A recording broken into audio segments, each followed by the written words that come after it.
Bonsoir tout le monde et bienvenue pour cette... voyons, où on en était. 5e partie de la FAQ de l'année. On va commencer cette FAQ avec une toute petite question de jus de melon. Vu qu'il vient de sortir son film The Pale Blue Eyes sur Netflix avec Christian Bale, eh bien, apprécies-tu le cinéma de Scott Cooper et notamment son film Hostile, qui est un de mes films préférés de 2018. Je n'ai pas vu Hostile, mais j'ai vu, si je me trompe pas, Les Sentiers de la Colère, Black Mass, Crazy Heart, je crois que c'est de lui, Crazy Heart. Écoute, je ne saurais pas trop définir son cinéma, mais c'est un cinéma dont j'aime bien les histoires. J'avais bien aimé Black Mass. Ça changeait un peu le registre de Johnny Depp, même s'il surjouait un petit peu.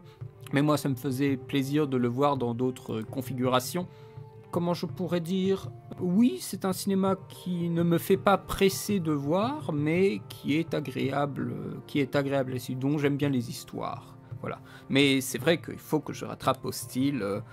Alors, il y a une question que je repoussais souvent, mais parce qu'elle est assez ample. C'est une question de Ray QE. Je vais vous la lire en entier, elle est un petit peu longue. Il dit: j'ai récemment écouté ta FAQ de 2021 où tu évoquais la question de la culture commune nécessaire pour pouvoir débattre ou tout simplement échanger entre amateurs et passionnés de cinéma. Je note la raréfaction, voire disparition des œuvres qu'on qualifierait de cultes depuis 2010. Et ce, quel que soit le domaine artistique, cinéma, littérature, sport.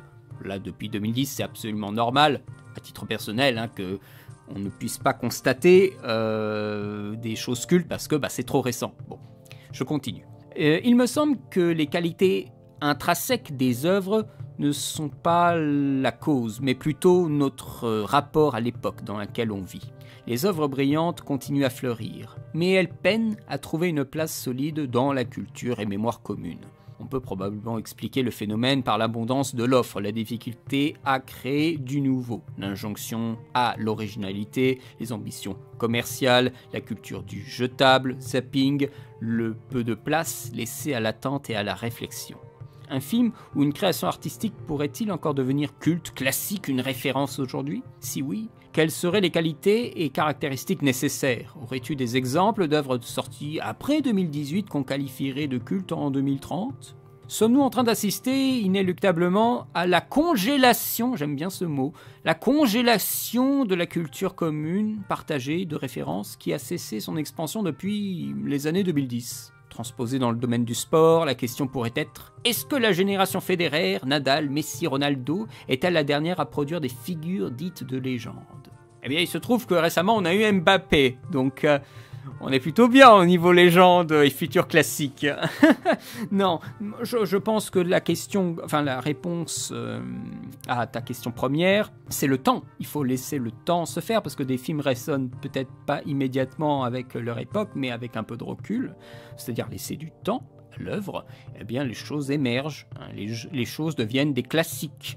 Je trouve que par exemple en 2015, je crois, Mad Max Fury Road a plutôt impressionné tout le monde et s'est imposé comme étant une attraction indispensable des années 2010 pour le cinéma d'aventure, pour le cinéma d'action. Même techniquement, regardez comment les scènes sont faites, il y a de quoi en retirer des leçons encore aujourd'hui. Donc il faut laisser le temps de voir comment les gens en parlent, de voir ce qui reste pas. La notion de culte a été aussi bien modifiée depuis, elle a été transformée, elle a muté. C'est pas du tout ce que ça voulait dire à l'époque. Culte, c'est un culte, c'est-à-dire une poignée d'initiés. Maintenant, culte, c'est un truc tendance sur des jaquettes de DVD. C'est culte, c'est culte. Oh là là, pitié. Internet n'a pas arrangé l'affaire quant à l'utilisation de ce genre de mots.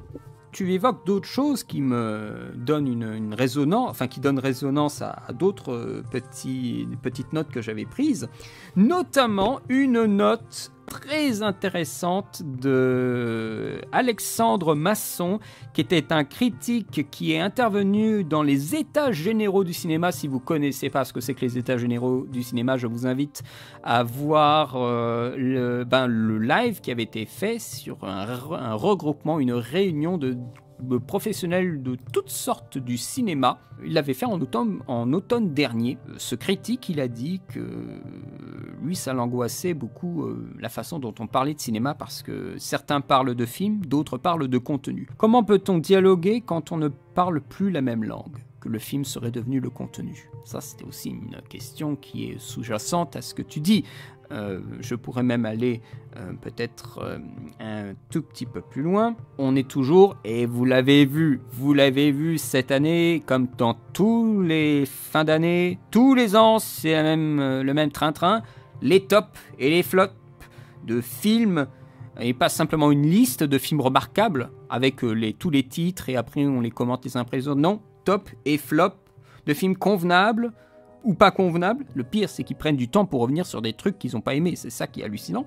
Qui amène après, avec un problème de réception, pour la suite des films. On veut tout de suite les mettre, on a des tops et des flops. Là, j'entendais déjà des gens, Bardot, oh, ça va être dans mon top de l'année. C'est-à-dire que les mecs sont aliénés par ce système de notation. Et après, et c'est ça qui est dingue, et après, ils s'étonnent quand on commence à noter les gens. Et tu te dis, voilà, alors on est choqué pour ça, mais on n'est pas choqué pour les films. Voilà, alors, qu'on se comprenne bien. Moi, je mets des notes, ok, mais elles s'échelonnent sur... là, j'ai fait 400 films. Je suis pas en train de faire des tops. Si vous voulez vous amuser, vous pouvez faire mes meilleures notes et ça formerait un top, mais moi, je me permets pas de faire ça. C'est encore une fois, quand moi, je fais une note, je donne une sorte de feeling d'énergie, d'émotion, de comment le film m'a pris, en fait, et cette note, cette valeur de chiffres me donne la valeur que je donne au film. C'est vraiment quelque chose de l'ordre du ressenti, d'un amoncellement de petits éléments que je cite souvent quand ma critique est terminée. J'ai donné un certain nombre d'éléments et ce nombre d'éléments me donne presque me fait apparaître comme on peut, vous savez, certaines personnes lisent des chiffres à des couleurs. Voilà. Moi, je lis aussi certains chiffres quand je parle de notation à une bonne impression, une mauvaise impression. Souvent, c'est très lié à ça, c'est pas quantifiable. C'est vraiment de l'ordre de l'impression, du feeling. Mais faire des tops, comme je vous l'avais dit, il y a, je crois, 2 FAQ précédentes, il y a 2 ans.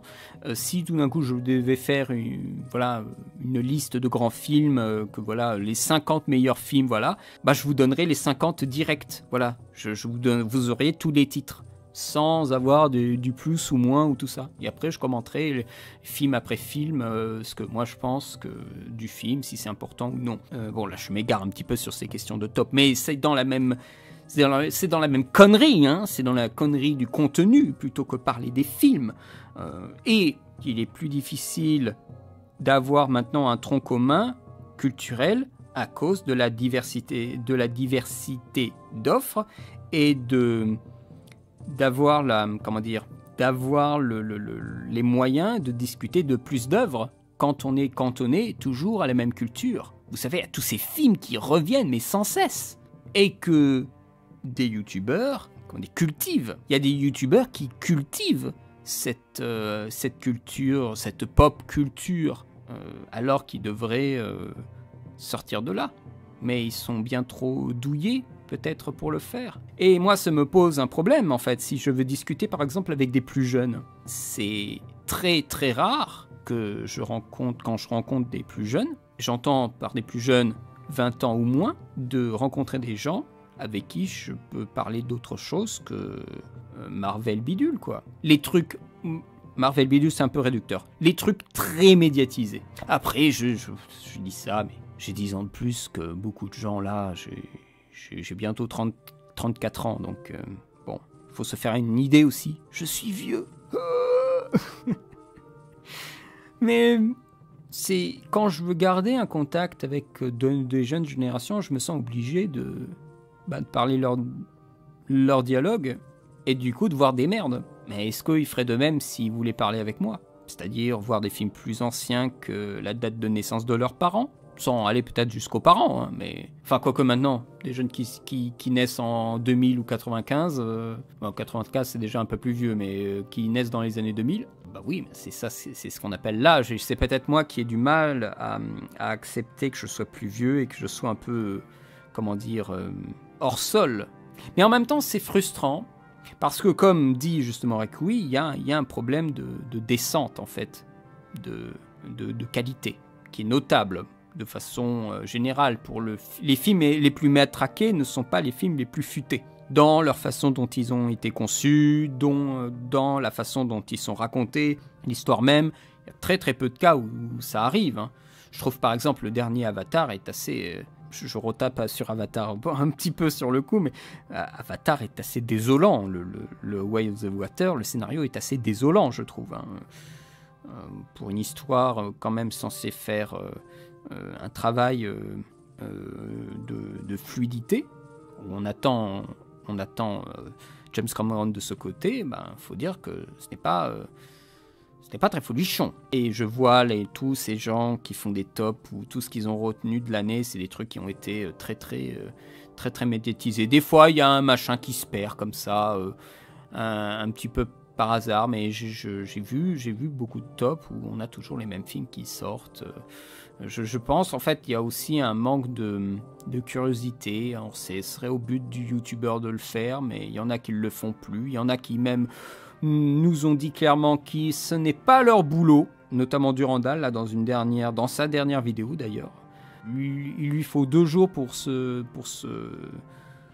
remettre de la création d'un vlog, ça j'y reviens pas, c'est assez hallucinant. Je sais pas comment il fait pour faire son vlog et être crevé après, mais bon. Ce sont des moyens ce sont des façons de produire le vlog qui ne sont peut-être pas les bonnes, donc il faut alléger en fait le procédé pour que ce soit plus simple, mais il semblerait qu'il ne veuille plus l'en faire, donc lui qui pouvait avoir peut-être une influence pour parler d'autre chose, il le fera même pas. Donc on est en fait à la merci d'opportunistes. Quand les gens ne savent pas sur quoi s'aiguiller pour découvrir des choses, si la plupart des youtubeurs importants ne font pas ce travail, il faudra tout d'un coup qu'ils recherchent par eux-mêmes. Mais nous savons très bien que nous sommes dans une société d'handicapés. Ils vont pas le faire. Je le vois, mais pour des tonnes de petites choses, les gens ne veulent pas faire d'efforts. Donc chercher des films. Alors qu'est-ce qu'ils vont faire? Ils vont taper, innocemment bien sûr, meilleur film de 2022. Et on retombe sur les mêmes conneries. Avec les listes Sens Critique, les trucs sur Halluciné, et on revient dans la même merde. Yes, j'en suis certain. Chronique d'un rayon décalé. Que Dudu est plus intéressant dans le privé que sur YouTube. Mais le problème, c'est encore une fois, il doit se mettre sûrement des barrières quand il passe en public. Et c'est ça le problème. Pour moi, c'est un véritable cercle vicieux, et des gens qui ont beaucoup de portée, qui peuvent médiatiser des choses importantes, ils le font pas, ils font du flux. Ils font du putain de flux. Ça me fait chier. Je vais revenir sur la question de Recueil, mais moi, ça me fait chier que des gens qui ont la chance d'avoir beaucoup d'abonnés ne soient pas altruistes et court-circuitent l'idée de flux, de tendance, pour parler de trucs plus obscurs. Parce que le système les a corrompus. Il les a aliénés. Tout d'un coup, imaginez le monde le merveilleux. Reggie Gorilla, 200 000 abonnés, je sais pas combien sur Twitter. Eh bien, il passe une semaine, jour par jour, à parler de films complètement perdus. Et des bons films, je dis pas des trucs complètement pétés, mais de cinéma expérimental des années 70, de cinéma d'animation des pays de l'Est, de cinéma africain, de chefs-d'œuvre mongoliens, de cinéma documentaire. Formidable! Il pourrait faire ça, ne serait-ce que faire juste une semaine par an. Je trouverais ça formidable. Mais non! Le mec, il veut son argent. Le mec, il veut générer du clic. Il veut pas générer de la joie dans les quelques personnes qui pourraient être intéressées et se dire « Oh tiens, ce film, je vais essayer de me le trouver. » Jamais! C'est des libéraux capitalistes qui veulent du flux, ils veulent devenir la vague. Ils veulent pas être le petit bateau qui est contre la vague.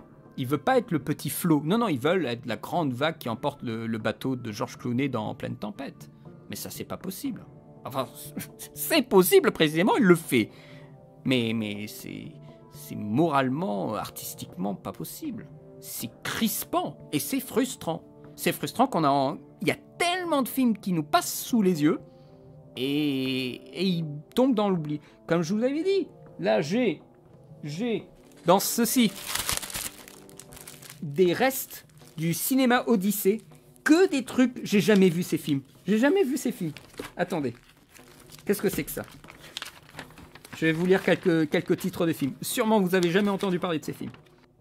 Alors attendez, j'ai pris un truc au hasard. Alors ouais, il faut quand même qu'il y ait quelques infos.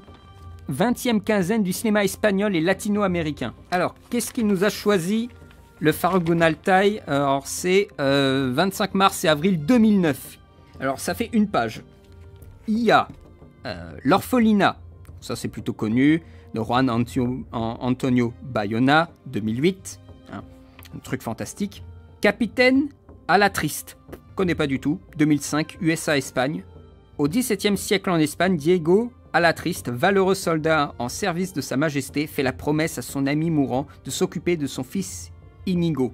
Mais à l'âge adulte, Inigo va se trouver au cœur d'intrigues et de trahisons que Diego va avoir grande peine à déjouer. Un film, jamais vu entendu parler de ça. Autre film. Ah oui, ça c'est pas mal. Oh, ça aussi. Hein, tout le monde... Ah bah tiens, en plus c'est avec le mec de Bardot. Ah bah ça c'est amusant. La Zona, propriété privée. Ça a eu un petit peu de succès. De Rodrigo Pla avec Daniel Jiménez Cacho, donc l'acteur de Bardot. Mexique, 2007. Mexico, 3 adolescents des quartiers pauvres pénètrent dans l'enceinte de la Zona, une cité résidentielle aisée, entourée de murs protégés par un service de sécurité privée. Ils s'introduisent dans une de ces maisons, mais le cambriolage tourne mal. Rec, c'est connu. Voilà, 2007, Espagne. Les toilettes du pape. Uruguay-France, 2007. Les films Tché de Steven Soderbergh, 2008, les deux parties. El Camino de San Diego de Carlos Sorin, Argentine, 2006. 14 km de Gerardo Olivares, Espagne, 2007. Tony Manero de Pablo Larraín, ah bah tiens, celui qui a fait Spencer, il faut que je regarde Spencer. Chili-Brésil, 2008. Mata Harris de Isiar Boleng, Espagne, 2007. Galles de Miguel Courtoise, Espagne, 2006. La conquête démocratique en Espagne, 1931-2006. Par les élèves du collège André Malraux, France, 2006. Tous ces films-là, ils vont disparaître si on n'en parle pas.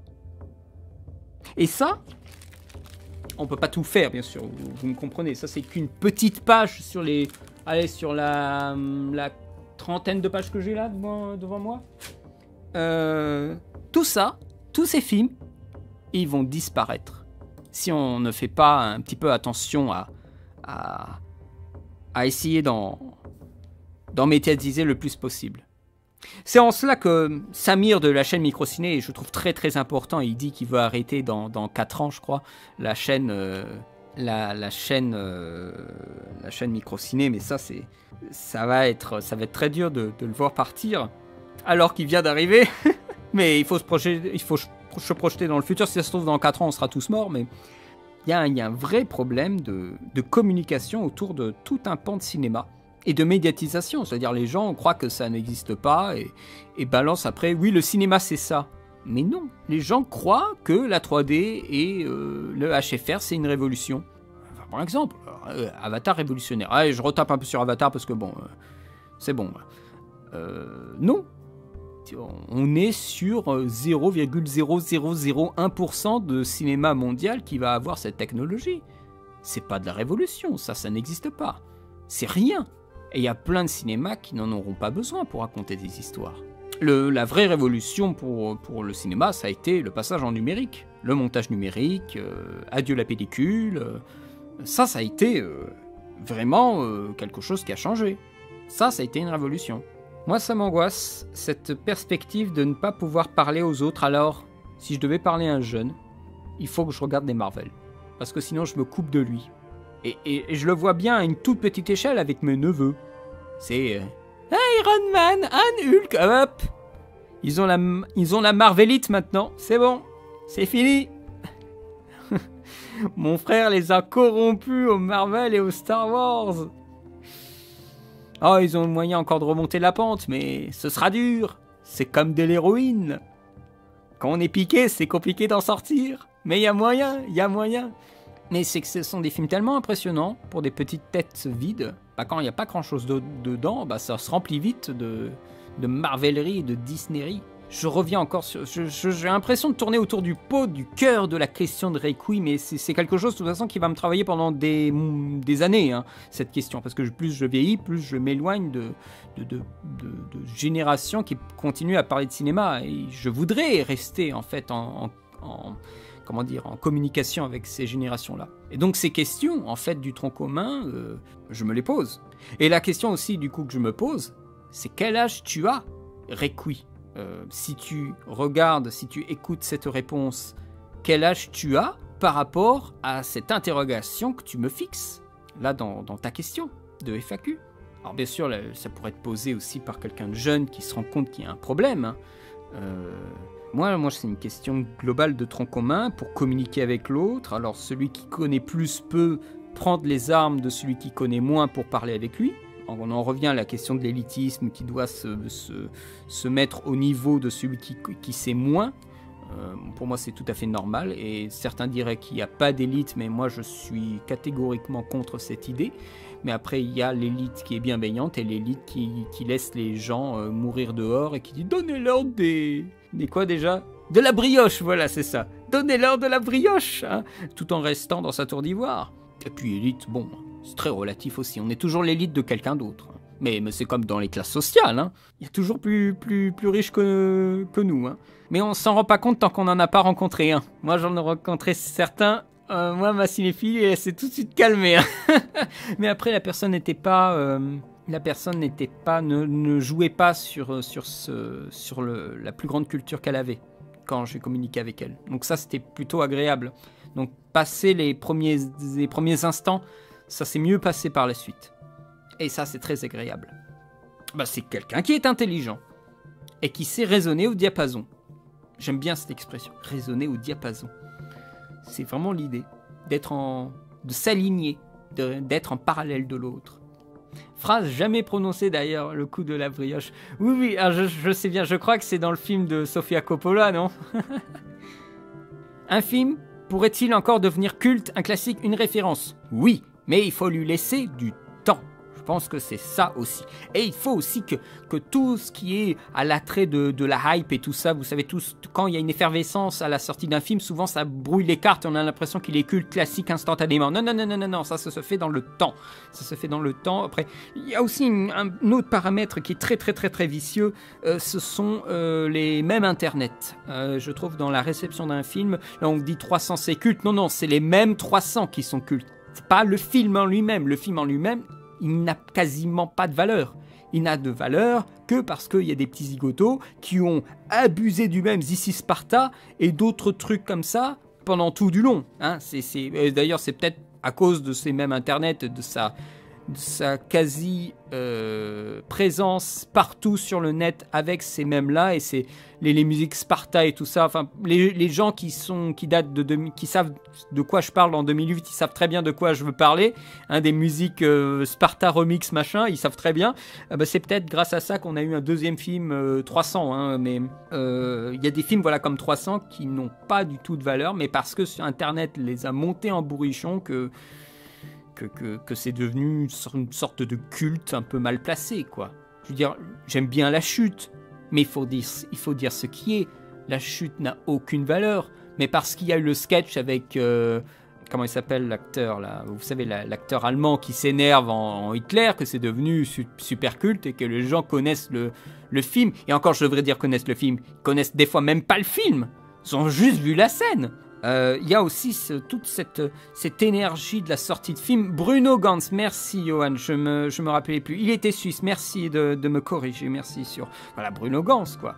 Oui, il y a aussi toute cette énergie de la sortie de film qu'il faut évacuer pour y voir clair. Et comme je te l'ai dit tout de suite, Requiem, au début de ma réponse, c'est le temps qui déterminera tout ça. Le temps qui ne sera pas égal pour tous les films. Hein. Il y a des films qui nécessiteront plus de temps et d'autres non, qui seront plus instantanés. Et puis il y a aussi les références, on va dire l'influence artistique dans le milieu du cinéma même.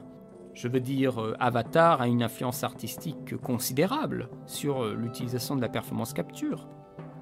Sur la 3D, pas forcément, je pense, mais sur la performance capture, oui. Quoique on n'aime pas le film ou on aime bien, mais The Dark Knight a donné des tons scénaristiques qui ont été après déclinés, notamment dans les James Bond.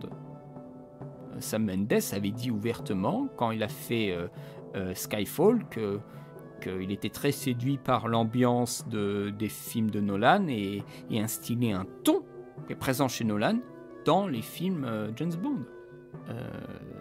Donc on a quelques films qui se dessinent des années 2000, qui sont des incontournables, qui font date, et qui, par chance, font aussi date par leur succès public et critique. Mais quand il s'agit des années 2010, c'est un peu trop récent pour être clair. Il y a des films qui sont particulièrement mis en valeur, mais après il faut essayer d'éclaircir tout ça, et ils ne peuvent qu'à avoir de la valeur si on connaît, je pense, de façon un peu plus globale, ce qui se passe dans le monde du cinéma. Et pas que le cinéma américain.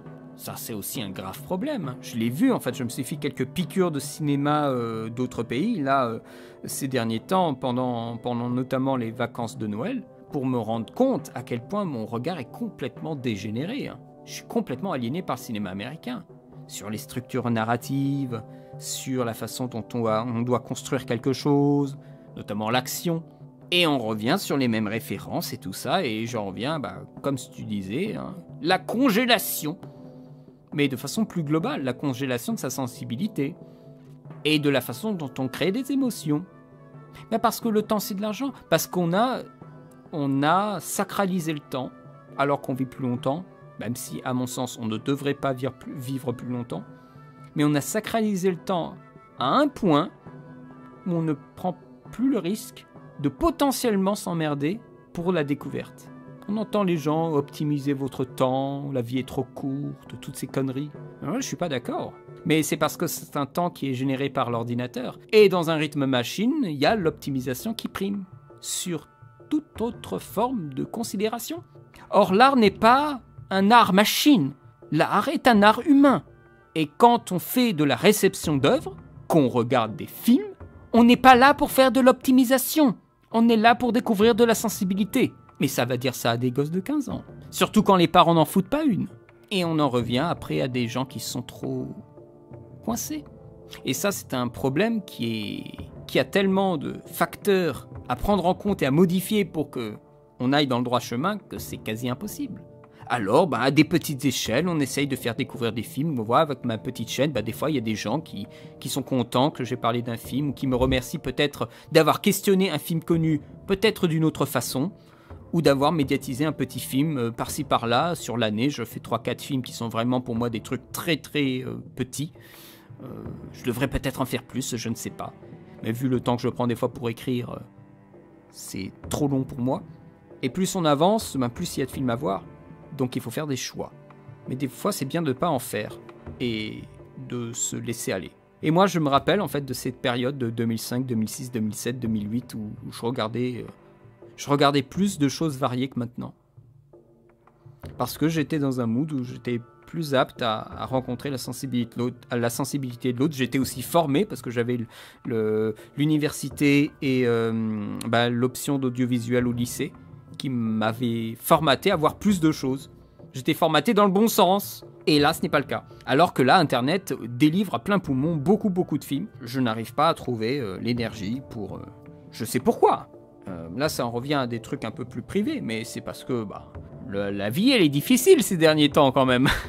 Donc moi, j'ai pas forcément envie d'être dans des situations où je vais me sentir encore plus mal après avoir vu le film. Dans une mélancolie pire. Donc j'ai tendance à me rabattre en fait sur certaines catégories de films qui vont me faire un peu plus plaisir, qui vont me faire un peu plus oublier. Comme vous savez, une picouse de drogue, c'est ce que disait Claude Chabrol. Vous faites la picouse du film, mais quand la picouse est arrêtée, il y a le problème qui reviennent. C'est ce qu'il disait. Alors c'est pour ça aussi que j'aime beaucoup l'animation. Je suis très friand d'animation, parce que ça me permet de découvrir beaucoup de choses différentes, tout en ayant ma petite dose de légèreté par l'animation. La question que pose Requi, c'est une question qui est multiple, parce que c'est une question sur la diffusion d'œuvres, sur la création et sur la réception. C'est pas forcément une question à laquelle j'ai une réponse définitive, parce qu'il y a beaucoup de paramètres, et je m'en excuse, Requi, que peut-être je n'ai pas répondu directement, précisément à ta question, parce que pour moi, il semble que c'est une question beaucoup plus globale. C'est une question monumentale. C'est une question centrale pour les années à venir, vis-à-vis de comment on parle de cinéma sur YouTube. Comme disait Samir, comment on voit une œuvre. Ma réponse à ta question, Requi, je te remercie de l'avoir posée. De toute façon, j'aurais évoqué l'idée d'une autre façon, mais tu l'as formulée aussi également, donc, ou en tout cas tu m'as rappelé de la formuler de cette façon aussi, donc je te remercie, Requi, pour ta question. Un peu de légèreté dans ce monde de brut. Je vous avais évoqué les états généraux un petit peu avant, avec le critique Alexandre Masson. Eh bien, il y a quelqu'un d'autre qui m'a fait une bonne impression dans ces états généraux. C'est, je crois, une prof, me semble, ou peut-être une intervenante dans des écoles, qui s'appelle Axel Ropert. Je crois que c'est ce que j'ai noté. Elle a fait une intervention et il y a une élève qui est venue la voir et lui a dit, vis-à-vis de la mise en scène, la mise en scène, c'est la mélodie qui reste quand on a oublié les paroles de la chanson. Voilà. La mise en scène, c'est la mélodie qui reste quand on a oublié les paroles de la chanson. C'est une phrase qui est, je trouve, très belle. C'est une phrase qui met encore plus d'une fois, d'ailleurs, on a mis en valeur le rapport entre la mise en scène de cinéma et la musique. Il se trouve d'ailleurs que je crois que c'était Inaritu quand il a parlé de... Il me semble que c'est lui, quelqu'un que j'ai vu récemment en parler, qui parlait justement de sa mise en scène de son film comme une musique, un ensemble de musique. Il y a quelque chose de très séduisant dans cette parole. Je voulais vous l'évoquer, ce n'était pas forcément... Mais bonsoir, les chroniques d'un rayon décalé. Je voulais vous évoquer cette phrase, pas que ce soit sujet à débat ou quelque chose sur lequel j'avais envie de revenir profondément, mais j'avais envie de vous évoquer cette phrase pour vous inciter encore une fois à écouter ces états généraux du cinéma. Hein. Je crois que ça a eu lieu en octobre ou en novembre, je sais plus, mais essayez de trouver le live. C'est un live de plusieurs heures sur YouTube. Appel à les états généraux du cinéma 1922, 2022, dans une chaîne YouTube qui s'appelle Regard. C'est très intéressant, ça fait un peu froid dans le dos, mais j'ai trouvé ça très intéressant à écouter. Vraiment des professionnels qui viennent pour parler, parce qu'il y a une angoisse quand on fait du cinéma en France. Et ils voulaient le formuler et alerter le pouvoir public, quoi. C'est tout à fait louable de leur part. Des questions de Luc Aubry, maintenant. Tu m'avais posé quelques questions. À quel moment pourrait-on espérer de voir l'arrêt des films de super-héros chez Disney? Je vais m'amuser à faire Madame Irma. D'après mon jet de dés, l'emplacement de la lune d'hier et les lignes de la main de ma grand-mère, ça s'arrêtera à 2026. Je ne sais pas exactement quand ça s'arrêtera, cette folie, mais bon, c'est comme des cycles, hein. À un moment ça s'arrête, et puis après ça reprend plus tard, et ça s'agite, et en fait non, et je pourrais même pas te dire. Le public a peut-être une baisse de régime, mais c'est parce qu'on l'a gavé. C'est comme les fêtes de fin d'année, tu vois. Donc, je pense que c'est pas important de se poser cette question. La question, ce serait, est-ce que ça a tant d'importance dans ta vie de cinéphile? Si c'est pas le cas, ben, tant mieux. Presque c'est ça, tant mieux. Si c'est pour avoir des films pires, c'est pas la peine. Oui, je suis d'accord avec toi, Charles. Oui. Les comédies moisies à la française, ça s'arrête jamais depuis les années 70. Oui, Johan, mais elles ne coûtent pas 200 millions de dollars. C'est peut-être ça la petite différence. Ensuite, espères-tu encore voir arriver sur l'écran la suite de Warcraft? Eh bien, ça dépendra, peut-être aussi de la Chine, puisque je crois que là-bas, le film avait fait un très très très très beau score. Donc, je sais pas où ça en est. Faut dire que Warcraft en ce moment on s'en fout un peu. Je veux dire, les mecs ils sont en train de refaire les add-ons de World of Warcraft classiques. C'est un petit peu comme si ça sentait l'odeur roussie, hein, l'odeur du cramé, quoi.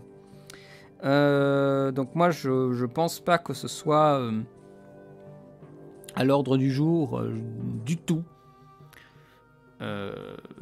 Si ça arrive tant mieux, mais je ne suis pas du tout sûr que ça arrive. Mais ce n'est pas très grave, honnêtement. Il y avait des problèmes de production design sur ce film, notamment du côté humain. Ça m'a rétrospectivement un peu attristé. Les orques étaient très très bien réussis. Mais par contre, les humains, ça laissait à désirer. Pardon. Alors, Wadio Gonadou, pardon. Tu m'avais posé une question sur Avatar 2. Moi, j'en parlerai dans une vidéo qui devrait sortir dans plusieurs mois, vu le temps que je prends pour celle-ci. Si je veux faire un avis rapide, visuellement, c'était plutôt agréable à regarder, mais le scénario et les situations racontées ne sont pas très intéressantes et le film m'a plutôt déçu de façon générale. Les gens viennent pour le spectacle visuel. Je suis d'accord, Omar, c'est vrai, mais je trouve ça assez malheureux de venir que pour le spectacle visuel. Autant faire les sons et lumières, quoi, mais même plus avoir de scénario. Ce serait presque plus honnête de sa part. C'est-à-dire voir une sorte de fantasia, quoi. Son et lumière, voilà. Sauf qu'à un moment, quand tu racontes une histoire mythologique, il faut l'écrire, quoi. Ensuite, la deuxième question que tu me poses là, pourquoi la chaîne Cinefiles n'a-t-elle jamais évolué de façon professionnelle? Comment expliquer que des youtubeurs objectivement médiocres en analyse comme InThePanda aient plus de public? Parce que, peut-être que tu n'es pas trop au courant de comment ça se passe ici sur YouTube, les gens qui génèrent un flux et qui font étalage d'une certaine provocation dans les intitulés de vidéos, dans la façon dont on chope le public, tu vois. Ça génère plus de vues, c'est plus en accord avec ce que le système va mettre en valeur comme type de vidéo. Ils ont plus rapidement de vues. C'est une affaire d'être ou non en accord avec ce que le système de suggestion et de flux de YouTube permet. Et moi, j'ai toujours fait les vidéos comme moi je le souhaitais, indépendamment des sujets, indépendamment de la façon de faire, indépendamment de mon ton, et voilà où j'en suis. C'est-à-dire un vieux loup dans une grotte que peu de gens connaissent, mais quand ils la connaissent, ils sont bien contents d'y aller, et puis voilà. Si tout d'un coup, il y a un truc qui fait que j'ai l'opportunité de monter en puissance, on verra ce qui se passera. J'aviserai. Mais c'est pas le cas. Pour l'instant, c'est pas le cas. Je peux vous assurer que c'est pas le cas. Vous savez, je suis déjà bien content d'avoir des gens réguliers. Je trouve que c'est plutôt agréable. Là, j'ai vu qu'il y avait Fred d'Étoiles et des Poils qui, avec la fuite en vidéo, 273 personnes sur le live, en chat. Comment vous voulez un peu dialoguer et prendre le temps de bien considérer la question ou le commentaire de la personne dans le chat quand il y a 270 personnes qui parlent en même temps. Donc c'est finalement aussi un peu une chance que je n'ai pas encore monté en puissance pour avoir des lives où il y a 70 personnes qui parlent. Donc c'est plus, pour répondre à ta question, une envie de juste de faire ce que je veux sur la chaîne. Et qui se trouve ne pas du tout correspondre à ce que veut YouTube.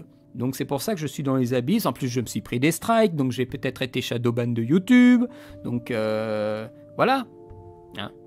Donc comment expliquer des youtubeurs objectivement médiocres en analyse? Oui, mais ils sont peut-être médiocres en analyse, mais ils sont très forts pour essayer de générer un flux. C'est des bons communicants. Les hommes sandwich sont aussi de très bons communicants. Regardez le Reggie Gorilla, c'est un très bon communicant sandwich, hein, avec ses pubs NordVPN, CyberVPN, je sais pas quoi, et tout ça. Mais en termes d'analyse, c'est une merde. Qu'il ose pas me dire qu'il est très fort, qu'il est pertinent en analyse de cinéma ou juste en parlant de critique, en faisant de la critique. Non, il génère un flux de présentation avec son avis qui est très très très très simple parce que ses vidéos sont très très très très courtes, et c'est tout. Et il faut le voir comme ça parce que si on le voit autrement, il n'est pas tenable, en fait, il n'est pas crédible. C'est juste un mec qui présente un flux de vidéos sur des actualités, c'est tout. Et ça, YouTube met en avant parce que c'est ce qui est tendance, c'est ce qui marche, c'est les vidéos courtes, c'est les vidéos où tu te prends pas la tête, c'est les vidéos avec certains types de miniatures, voilà quoi. il faut paraître cool, voilà, plutôt que paraître soi-même. Être soi-même ne veut pas dire forcément être cool. Et puis, vous savez, il y a aussi une impression d'être cool. Un cool universel. Et après, ça dépend encore une fois des générations. Alors, on est encore sur d'autres paramètres qui sont compliqués. Moi, je pourrais être cool pour les gens de mon âge et être un vrai con pour les gens qui ont 20 ans. Donc, voilà, quand tu veux générer un flux sur YouTube, il faut avoir tous ces paramètres ensemble. Il y en a qui arrivent et il y en a qui disent « Fuck this shit, I'm out ». Et en effet, comme tu dis, Charles, on parle d'algorithme là. Je parlais de système, mais oui, c'est l'algorithme, absolument. Au final, est-ce que tu es content d'être resté fidèle à toi-même au lieu de jouer le jeu du système? As-tu réellement envie de devenir un gros youtubeur de la plateforme? Moi, honnêtement, ça m'amuserait. Ça m'amuserait parce que, imaginez, je vous fais une semaine spéciale sur les virus où j'ai des vidéos qui font 130 000 vues et tout ça. Où je parlerai du truc de... Comment il s'appelle, de Fukusaku, là, le film Virus là, des années 80, complètement fou, avec les mecs dans des sous-marins et qui font exploser les bombes nucléaires, là. Ça aurait été trop marrant, ça. Tout d'un coup, je vous parle de western africain. 40 000 vues sur le truc de western africain. Boum! Moi, ça me ferait trop d'éclate, quoi. Je vous envoie... un truc tous les 2 mois qui est bien putassier sur le gros machin vous savez, comme ce que j'ai fait cette année, hein. J'ai fait quoi, 3000 ans à t'attendre, The Batman, dans l'absolu, dans l'année même, Blonde et Avatar. Bon, il se trouve que les vidéos ne sont pas encore là, mais dans le principe. Hein. Et à côté, je vous balance des petits trucs comme ça qui sont complètement... Et ça, en fait, c'est ce que les gros youtubeurs devraient faire. Le truc bien putassier pour amener max de monde. Et à côté, tu mets le petit machin pour dire... Si je peux sauver 1 ou 2 personnes, si je peux amener 1 ou 2 personnes sur le sujet, sur le film, et qu'ils le voient, c'est déjà une grande victoire. Mais ils se mettent même pas dans l'idée de faire ça. Donc si j'avais, une force de frappe de 60 000 abonnés, oui, c'est ce que je ferais en fait. Minimum. Là, 60 000 abonnés, ça commence à avoir un putain de poids, mais vraiment. Et encore une fois, vous savez, c'est le truc que je dis souvent par rapport au décanter le palpable. C'est à 60 000 abonnés, mais sur ces 60 000, on sait très bien que c'est une majorité de fantômes. Et dans ces fantômes, il y a les gens qui te suivent et qui postent des commentaires, donc qui sont visibles pour la personne qui crée. Et sur les gens qui postent des commentaires, on a vraiment les gens, en live par exemple, voilà, où on a une 20, 30, 40 personnes du noyau dur, quoi. Les gens qui prennent le temps de venir en live pour écouter la personne. Et bien sûr, alors là, la chose qui ne changera pas, c'est de faire des lives. Alors je fais des live jeux et des lives, je fais quand même pas beaucoup de lives, c'est vrai, ces dernières années, mais il est clair que je continuerai à faire des lives, là où justement les gros youtubeurs ne veulent pas faire des lives. Vous avez vu le Fossoyeur faire des lives? Je crois qu'il n'en avait fait qu'un, une seule fois. Et il semblerait que d'après ce qu'on a compris sur Twitter, c'est normal qu'il fasse pas de live en fait. Durandal peut-être, après comme je l'avais dit la dernière fois, c'est peut-être aussi un souci de connexion. Bon, ça peut arriver. Durandal, je pense que au vu des gens qui ne l'aiment pas du tout, le live ne sera pas tenable. Et In the Panda, on a vu les lives, hein. On a vu ce que ça donnait, hein. C'est bas du front. Mais c'est un live avec que ses potes à lui, hein, que les aficionados. Hein. C'est pas un live, c'est ça aussi ce qui est problématique. Est-ce que tu laisses la contradiction intervenir dans le live ou est-ce que tu la censures? Comment la contradiction aussi se manifeste? Si c'est avec des insultes, tu peux pas la laisser comme ça t'insulter gratuitement. Si c'est de façon polie, tu peux discuter avec elle. Ça prend le temps que ça prend. Mais il y a voilà beaucoup de paramètres. Moi, je pense que ça me plairait. Il se trouve que ça n'arrivera pas, je pense. On n'est jamais à l'abri d'un hold-up ou je sais pas quoi, hein, mais avec les choses que je veux faire, ça me met de plus en plus en marge de YouTube. Mais du moment, c'est que vous soyez là, et je vous en remercie. Ensuite, what do you gonna do? Tu me dis, je comprends tout à fait pourquoi Thinkfast ne joue pas le jeu pour pouvoir, à côté, faire des vidéos plus intéressantes. Ça prend du temps aussi. Je comprends bien que le but n'est pas absolument de faire des vues, oui, même si je souhaiterais en faire un peu plus. Mais si c'est pour après m'attirer les foudres d'espèces de fous, de gens à moitié fous, parce qu'il faut dire que sur Twitter il y en a des fous, j'en vois, j'ai pas forcément envie. Ah oui, j'ai oublié le paramètre aussi très important de pourquoi j'ai pas plus de vues et tout ça, c'est que vous me voyez pas. la facecam comment dire, augmente davantage la visibilité, hein, ça c'est évident. À mon grand regret d'ailleurs.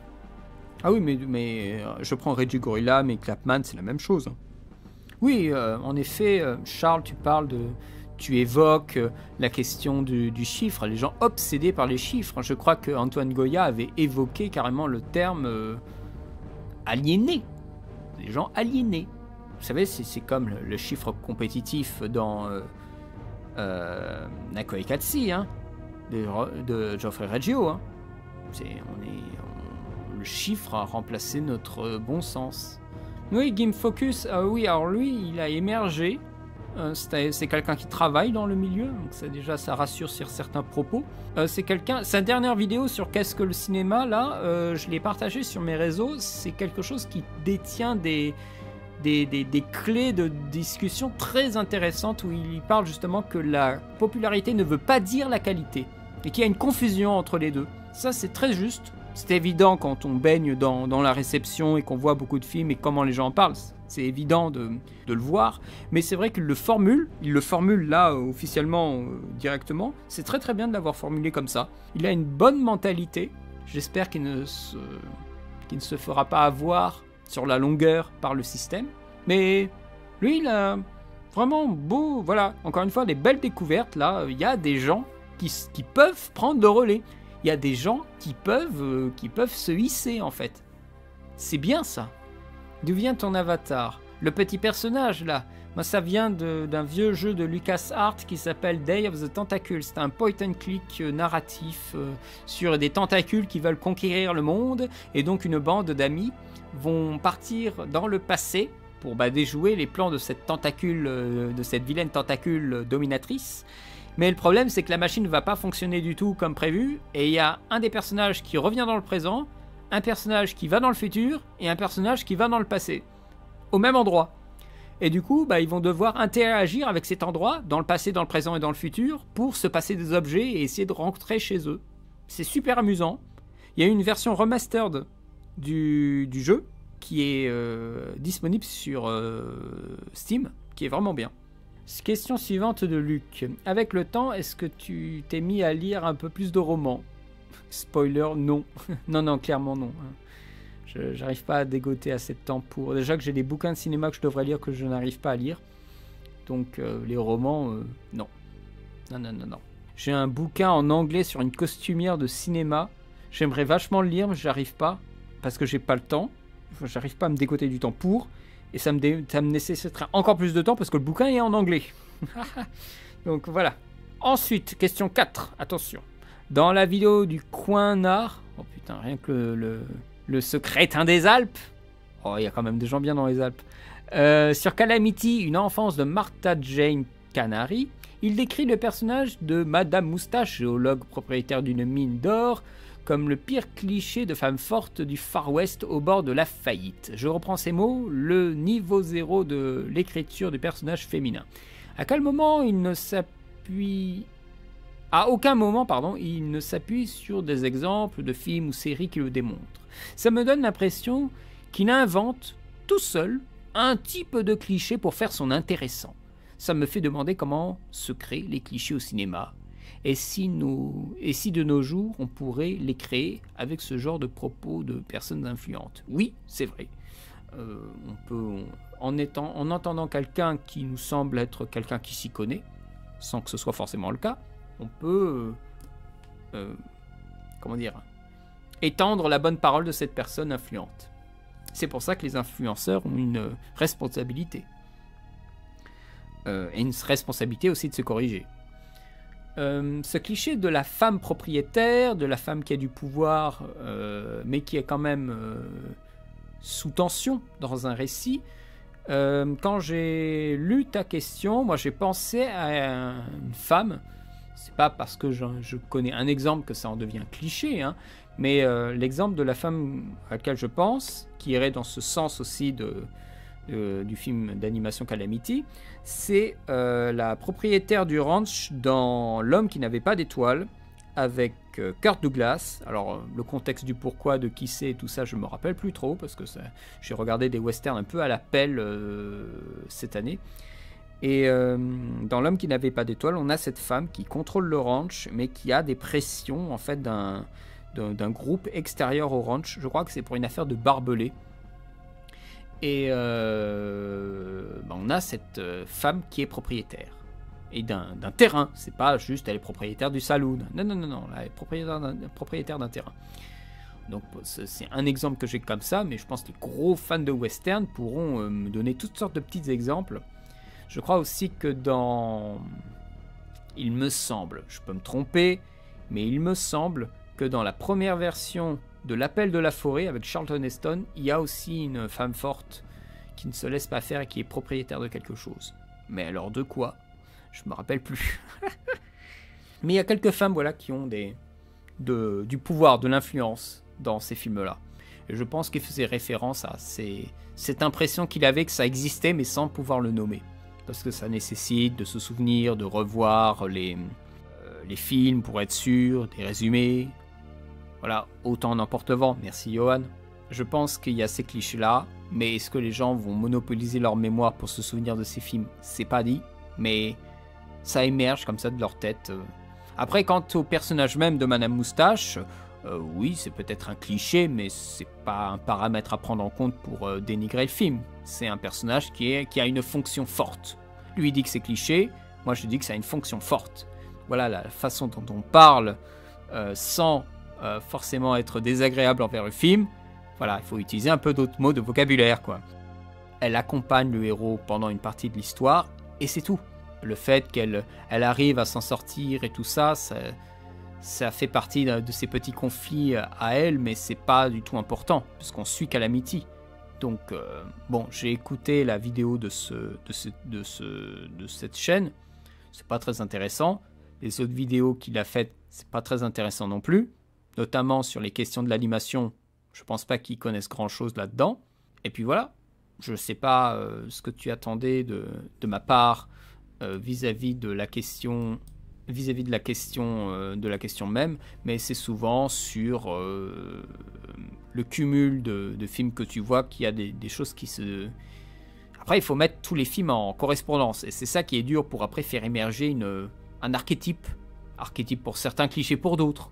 Mais ça, il faut avoir vu beaucoup de films, et ça, c'est pas dit que cette personne ait vu beaucoup de films. Donc on se fixe des clichés par rapport à ce qu'on entend dire d'autres personnes. C'est pour ça que l'influence, faut pas la prendre à la légère. Et c'est pour ça qu'en tant qu'influenceur culturel, il faut essayer de faire son putain de boulot. Oui, ça aussi, j'en avais parlé à la dernière FAQ, et depuis je les ai regardés, c'est les Évangélions, les OAV. Vous savez qu'Évangélion, c'est une série fin 90, très connue, mondialement connue. Et donc Évangélion a eu un film qui s'appelle The Death of Evangelion, Death and Rebirth. Et quelques années plus tard, il a fait une sorte de remake de sa propre série dans une suite de films. Des films qui sont d'ailleurs assez longs, hein, 2h, 2h30, 2h40 je crois, avec du CGI, les mêmes voix, donc des gens qui ont 20 ans de plus, qui reviennent avec les mêmes voix, c'est assez surprenant. Une ambiance qui est un petit peu plus lente. On sent qu'il a fait le deuil de son trauma, et quand ces films essaient de recréer ce trauma, de recréer cette sensation de dépression qu'il avait à l'époque quand il avait écrit la série, eh bien c'est plus là. Donc on a une impression de dépression, mais ce n'est pas le cas. On perd beaucoup, je trouve, dans les sensations par rapport à la série, même par rapport au premier film. Mais c'est plaisant, c'est très plaisant de revoir les personnages par contre. Shinji est toujours une loque, mais au point que ça en devient ridicule, là, je trouve. Comme si vous voulez essayer de retrouver l'énergie qu'il avait à l'époque quand il avait créé le personnage, et que là, il y a quelque chose qui ne fonctionne pas. Alors que Shinji a toujours eu un gros problème d'engagement dans l'action, quand on parlait de s'engager dans l'action, là, je n'y croyais pas à sa léthargie, à son refus. Là où je le comprenais mieux dans la série. La fin est-elle satisfaisante? Eh bien, je dois bien vous avouer que je me souviens même plus de ce que c'est que la fin. Je crois que c'est aussi un truc complètement tarabiscoté, mais qui est beaucoup plus satisfaisant dans le sens où on sait à peu près où vont les personnages. C'est un rapport avec le père qui est plus fort dans cette fin de film. Mais je suis quand même assez déçu. C'est un plaisir de le voir, de les voir ces films, mais quand même assez déçu de façon générale de l'ambiance, de ce qu'il a modifié aussi, parce qu'il y a eu beaucoup de choses qui ont changé. C'est moins mystique. On crée aussi d'autres personnages, donc ça dilue encore plus les propos. Donc je sais pas si on a gagné au change, mais je pense pas qu'il s'agit de passer par-dessus ce qui avait déjà été fait, avec le film, avec la série et tout ça. Non. Il s'agit d'une version moins névrosée, pourrait-on dire, du premier Evangelion. Qu'est-ce que je peux encore vous raconter? Ah oui, alors, c'est un truc... j'ai fait une réflexion. Bien sûr, si vous n'avez pas vu le film, ça va être un peu compliqué. Je suppose que tout le monde ici avait vu au moins un John Wick. Vous voyez à peu près ce que c'est. Voilà. Mise en scène d'action élégante, cascade, Keanu Reeves au centre de l'action. Voilà, des scènes d'action qui durent un petit peu. Voilà, mise en scène de la performance de l'action. La performance de l'action, qu'est-ce que ça veut dire? C'est-à-dire qu'on a quand même des plans qui sont là pour mettre en avant le geste. C'est pas une mise en scène à la Paul Greengrass qui joue plus sur la sensation et le son. John Wick, ça joue sur la performance du corps. Hein, donc on est sur un cinéma qui flirte avec le cinéma de Hong Kong vis-à-vis de la performance sportive. Mais est-ce que vous avez vu sur Netflix un film qui s'appelle Carter? C'est fait par le réalisateur de The Villainess. Je vous avais fait une critique de The Villainess sur la chaîne. Et Carter, c'est complètement l'opposé. Carter, c'est un film qui se veut être en un seul plan, ou on va dire en une seule dynamique du mouvement, constant, pendant 1h50 en plus, c'est qu'il est long le film, où on va suivre de A à Z un personnage qui va avoir de l'action constante, tout le temps. Et l'idée de Carter, c'est que la caméra va sans cesse bouger autour de lui, sans jamais s'arrêter. C'est ces plans de grosses performances, de plans séquences, mais qui sont des plans truqués. Et moi, Carter, j'ai trouvé ça plus ambitieux et avec un effet beaucoup plus wow, on va dire, que John Wick. Parce que John Wick, pour moi, c'est un petit peu arriéré en fait, parce qu'on revient sur des concepts de vitrine, des concepts de démonstration d'action, avec la caméra posée pour qu'on voit bien l'action. Là où un cinéma comme Paul Greengrass qui joue sur une lecture de l'image et une écoute du son plus compliquée, du coup plus exigeante, ou Carter qui travaille sur le mouvement et le placement de la caméra, j'ai trouvé que c'était deux façons de faire qui étaient beaucoup plus ambitieuses que John Wick qui est plus traditionnel, pourrait-on dire, qui ne prend pas de risques. Je devrais le formuler comme ça. Pour moi, Carter nous mettait au défi dans le filmage de l'action et aussi dans l'engagement qu'a le spectateur vis-à-vis de l'action même. C'est quelque chose qui pourrait être rapproché à Hardcore Henry. Je dirais, ce qui est problématique avec Carter, c'est que c'est pas super bien fait. Il y a des coupes un peu partout, c'est un petit peu chaotique. Parfois, on voit très bien qu'on passe d'un style de caméra à une autre parce qu'il y a un gap de qualité d'image qui saute d'un coup. Pour moi, j'étais plus impressionné de voir que la personne fait évoluer la façon dont on filme l'action. C'est pas John Wick qui fait évoluer la façon dont on filme l'action, hein. Et moi, à un moment là où j'ai vu quand même beaucoup de films d'action, j'ai envie de voir autre chose. Donc j'ai envie de voir, quitte à ce que ce soit maladroit, j'ai envie de voir quelque chose qui met les potards, qui utilise la technologie actuelle qui sont les drones et les petites caméras pour créer quelque chose que je n'ai pas encore vu. Et ce quelque chose, ce ne sont pas les situations. Quelqu'un qui se bat dans un sauna ou une poursuite en bagnole ou un truc sur un train, ça j'ai déjà vu. Mais comment on le montre? Ça, j'ai pas encore vu. Et en voyant Carter, je me suis dit, oui, là, il y a quelque chose. C'est tout mal foutu, très bien, mais là, il y a un potentiel. Il y a quelque chose de l'ordre de ce qu'il avait expérimenté dans The Villainess, un moment, et bien là, on l'a décuplé. Et là, je prends l'exemple du drone, mais là, c'est le drone, mais qui va vraiment très très loin. La caméra ne s'arrête pas, c'est ça le gros plus. Là où, et c'est bien que tu évoques espèce d'anarchiste, tu évoques Ambulance. Ambulance a en effet des moments de drone, mais qui sont des plans qui sont ancrés dans un montage classique d'action. C'est juste des mouvements qu'avant il devait faire en virtuel, que là il peut se permettre avec certains mouvements de le faire avec un drone. Mais on reste sur un montage classique. D'ailleurs, Michael Bay ne révolutionne pas son style. Ça s'affine avec la technologie, mais on retrouve des dynamiques similaires. Moi, la façon dont il filme Bad Boys 2 et la façon dont il filme Ambulance, pour moi, il y a très peu de variations, hein.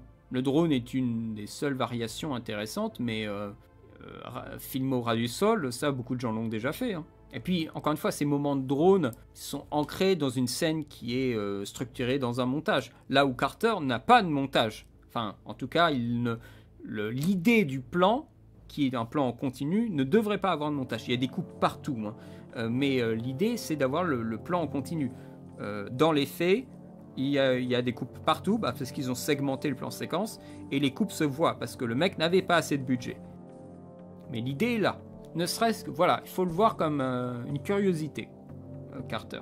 Et une curiosité qui donne des perspectives. Je pense que c'est ça aussi. Là où on manque de perspectives pour les films d'action, moi je vois Carter, je me dis, ok, ça je peux l'accepter. En cela, il faut aussi un peu désapprendre ce qu'on connaît du film d'action. Tu évoquais le fait que ça faisait un petit peu jeu vidéo. En effet, parce que, et encore, jeu vidéo, il y a du montage. C'est vrai que là, les derniers God of War, on a des scènes en une seule prise. C'est aussi un peu l'idée qui voulait transparaître. Parce que le flux n'est pas coupé. Et on n'a pas une coupe qui nous fait réfléchir à autre chose. On est constamment dans l'action. Dès qu'il y a un montage, eh bien, il peut y avoir une coupe qui va perturber, qui va faire rupture. Et d'où justement le montage invisible et les nombres de règles qu'il faut pour que le montage, on ne le perçoit pas comme une rupture. Jetez un coup d'œil à Carter. Enfin après, regardez la bande-annonce. Si la bande-annonce vous séduit, enfin vous donne envie, regardez un petit peu. Vous pouvez regarder 20 minutes et vous verrez le principe. Après, il y a beaucoup d'action. C'est même au point que ça en devient un peu... Mais voyez-le plus pour la performance technique, hein. Pour le coup, c'est un terrain d'expérimentation, pas grand-chose d'autre, hein. Parce que le scénario, alors là, c'est un truc invraisemblable, hein. Un truc avec un virus zombie, et du coup, il y a un mec qui doit attaquer, enfin, qui se fait poursuivre par des tonnes de gens, et à un moment, il arrive dans un truc avec la mafia, enfin, oh là là là là. Et à un moment, il y a une scène d'action dans un avion. Je sais même plus comment il rentre dans l'avion. Mais à un moment, il y a une scène d'action dans un avion, et après, il saute de l'avion, et tout ça dans un plan, hein. Ça, c'est hallucinant, hein. Il y a des trucs, c'est des malades mentaux, hein. Je pensais en faire une vidéo, mais peut-être que ça me viendra à l'idée un moment. Je ferai peut-être quelque chose sur les nouvelles façons de filmer de l'action. Je souhaiterais évoquer aussi quelques noms d'animés japonais que j'ai vus cette année qui m'ont vraiment plu. Le premier de ces animés, l'Attaque des Titans, qui arrive à un stade de révélation, d'action et d'engagement émotionnel qui est titanesque. C'était facile, je suis d'accord, c'était facile. Non, le jeu de mots était facile. J'ai adoré cette saison de l'Attaque des Titans. C'est bien écrit, les dialogues sont superbes. Vraiment, quand l'action commence, on est à fond parce qu'on a tout le passé des personnages, parce que bien sûr, les saisons précédentes, on les a vus. Donc, c'est incroyable. Il faut lire le manga, je me doute bien qu'il faut le lire, mais moi, je n'ai pas été nourri au manga, donc je n'ai pas naturellement l'envie de voir, et ça me porte préjudice parce que je voudrais bien savoir la suite, par exemple, de One Punch Man, même si je sais qu'une saison est en cours, la 3e saison de production, mais il y a 2 histoires de One Punch Man, enfin c'est déjà un peu compliqué, mais je n'ai pas la fibre du manga, j'ai plutôt la fibre de l'animé. Donc vraiment l'Attaque des Titans, j'ai hâte de voir la suite, parce que là ce sera vraiment la finale de la finale de la finale. Ensuite, un autre animé que j'ai vraiment aimé, c'est Overlord, qui est arrivé avec une nouvelle saison. Overlord est un peu particulier parce qu'il passe beaucoup de temps à faire de la politique. C'est donc Overlord, pour rapidement dire ce que c'est. Bon, l'Attaque des Titans, j'ai pas voulu vous le dire parce que là, on est à un niveau vraiment de fin de série, donc c'est un peu compliqué de vous parler de ce qui s'est passé. Mais Overlord, c'est un joueur d'un MMORPG qui reste connecté après l'arrêt des serveurs du jeu. Et il se voit projeté dans le monde alors qu'il est un personnage haut niveau. Et dans ce monde-là, il est extrêmement puissant. C'est un monde magique d'heroic fantasy, sauf que lui, il est avec tous ses gadgets de personnage haut niveau et il commence à faire régner la loi dans le royaume, dans le terrain, dans le pays. Tous les autres seigneurs qui soit s'écrasent devant lui et deviennent les vassaux, soit d'autres qui commencent à préparer des plans pour le contrer, pour l'affronter. Sauf que le mec, le joueur, qui est un espèce de nécromancien gigantesque et tout ça, il est overpower. Il est ultra puissant, personne ne peut le battre. Au point qu'on a presque l'impression, mais qui peut battre ce gars dans le royaume ? Voilà, et il y a des enjeux politiques. Parce que lui, bien sûr, il veut créer un royaume qu'il peut contrôler. Donc il y a des enjeux de politique avec les autres rois, de complot, aussi de manigance économique, de commerce. Quand il va chez les nains, il débarrasse les nains la cité des nains de créatures malfaisantes, et en échange, il veut que les nains fassent des runes pour ses objets magiques à lui. Donc c'est des négociations du coup. Et c'est super amusant de voir comment les négociations se font avec les mercenaires, avec les villes, les complots politiques et tout ça, alors qu'on s'attend à un festival de magie et de monstres et tout ça. C'est pas du tout le cas. Cette saison-ci, c'était assez incroyable. Et la fin de la saison, bien sûr, c'est une bataille avec des héros qui viennent pour défier les généraux du joueur. Mais sauf que les généraux sont tout aussi puissants que le joueur même. Donc les mecs s'en font rouler dessus alors qu'on pense qu'ils vont les battre, tout ça. Donc il y a toujours une impression que cette fois-ci, on a le héros qui va pouvoir le défier. Et en fait, non, pas du tout. Donc vraiment Overlord, très bonne série, j'aime beaucoup. En plus, voilà, en ayant joué aux jeux vidéo, je vois très bien certaines idées qu'ils nous décrivent. Je suis vraiment sur ces dernières années beaucoup plus intéressé par les mythologies de personnages japonais que des trucs comme Invincible, comme Primal, ou peut-être d'autres trucs qui me viennent pas en tête. Je sais pas si Castlevania avait été fait par des occidentaux ou par des japonais. Je crois que c'est fait par des occidentaux, Castlevania. On a tout vu avec mon frère. On a bien aimé. Il y a vraiment des très très bons passages. Mais bon, il y a aussi des choses qui sont un peu what the fuck. Mais bon. Par contre, il y a une autre série, quand je vous parle de mythologie. Une autre série, alors là, les gens, je vois bien les gens qui sont en train d'être en PLS sur « Oh là là, DC, ils vont tout refaire et tout ça, les super-héros, on est orphelins des super-héros et tout ça. » Les gens qui sont en mal de super-héros, moi je vous invite à vous rapprocher d'une série japonaise que je trouve exceptionnelle dans la création du mythe, pour le coup. C'est My Hero Academia. Je regarde depuis la saison 1. J'en ai même fait des promotions officielles pour Toonami. C'est sensationnel. Et là, on arrive à la saison 6. C'est simple. Là, ça a commencé il y a un moment. On a 13 épisodes, c'est que de l'action.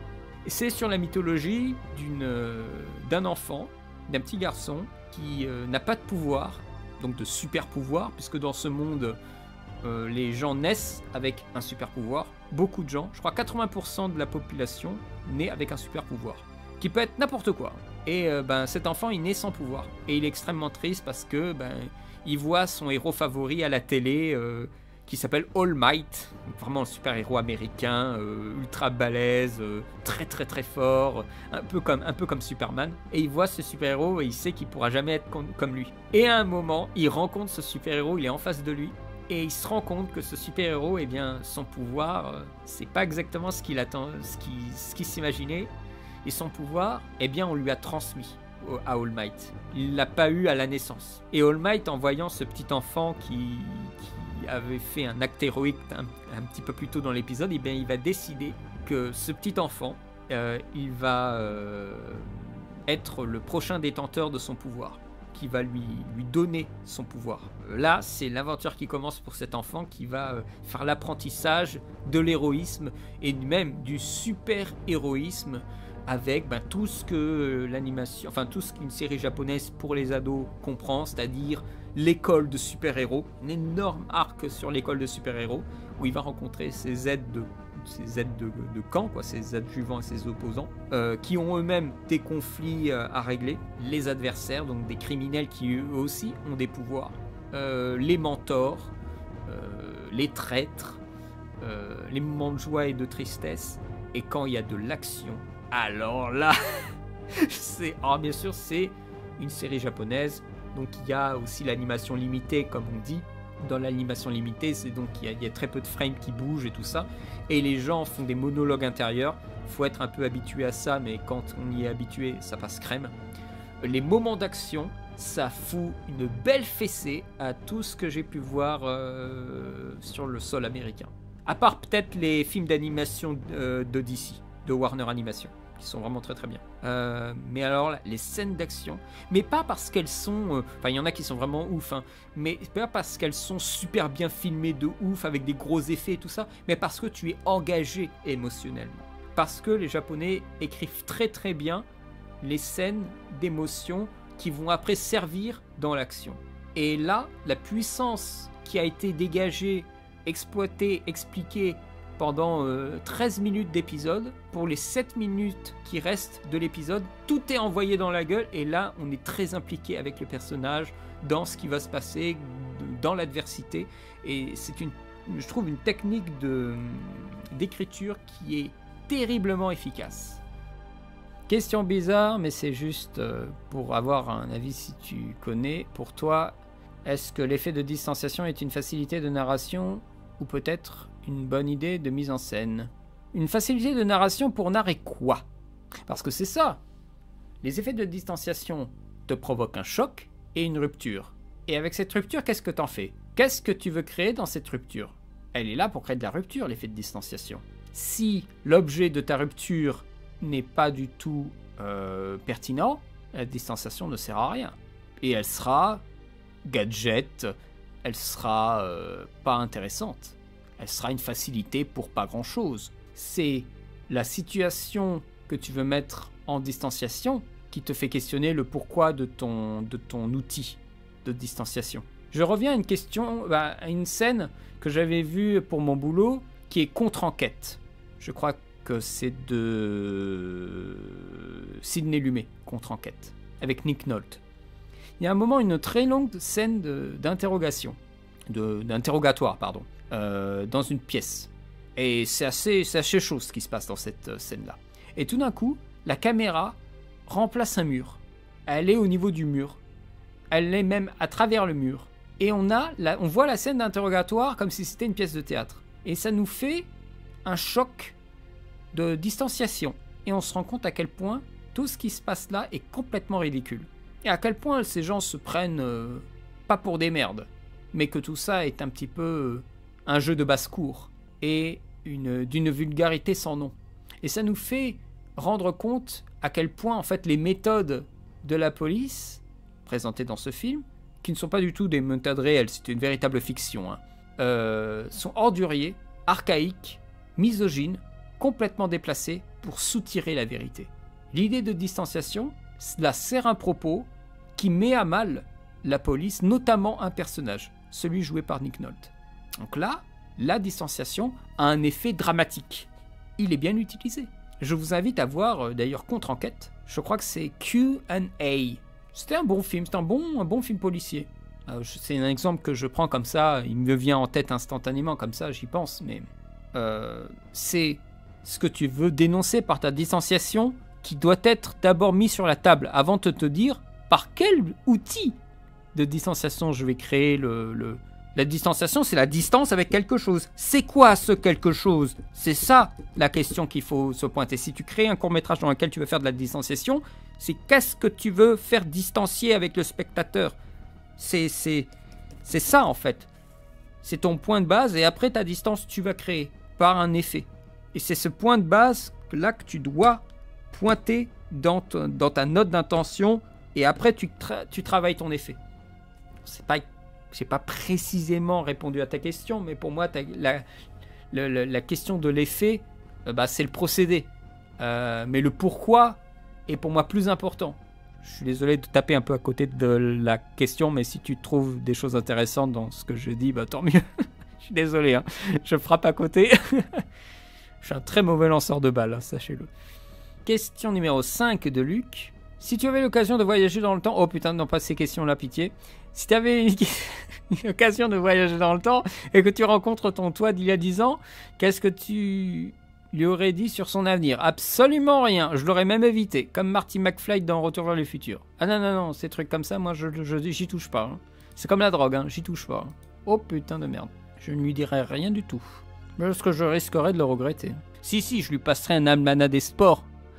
Je lui dis, quand il y a la Coupe du Monde de je sais plus quelle année, mise tout sur la France. Non, des conneries comme ça. Non, moi, c'est des trucs, ça m'intéresse pas. Hein. Si je peux pas lui faire le coup de l'almanach des sports, je ferai rien. Non, mais il y a rien de plus glauque que de nommer les gens et après, je vais me mettre dans l'idée de le trouver et des fois, je le trouve pas et après, je le trouve vraiment pas. Donc non, ça, c'est des conneries. Hein. Je ne... Tu forces le destin en fait et donc tu n'approches pas la personne au bon moment. Imagine que tu approches la personne au moment où la personne est au plus bas et elle te refuse en fait. Donc tu auras cassé l'amitié que tu avais naturellement créée. Parce que c'est une affaire de facteurs en fait. Ce qui se passe dans notre monde. C'est un truc qui amène un truc, qui amène un truc, qui amène un truc. Si tout d'un coup tu casses la dynamique, tu peux peut-être ne jamais revenir au stade où tu en es en 2023. Et tu peux envenimer les choses. C'est un risque, oui, c'est un risque, mais moi je ne veux pas prendre le risque. Je voudrais revenir rapidement sur mon jugement sur les séries. Parce que j'ai vu ces dernières années quelques séries qui ont plutôt valu le coup.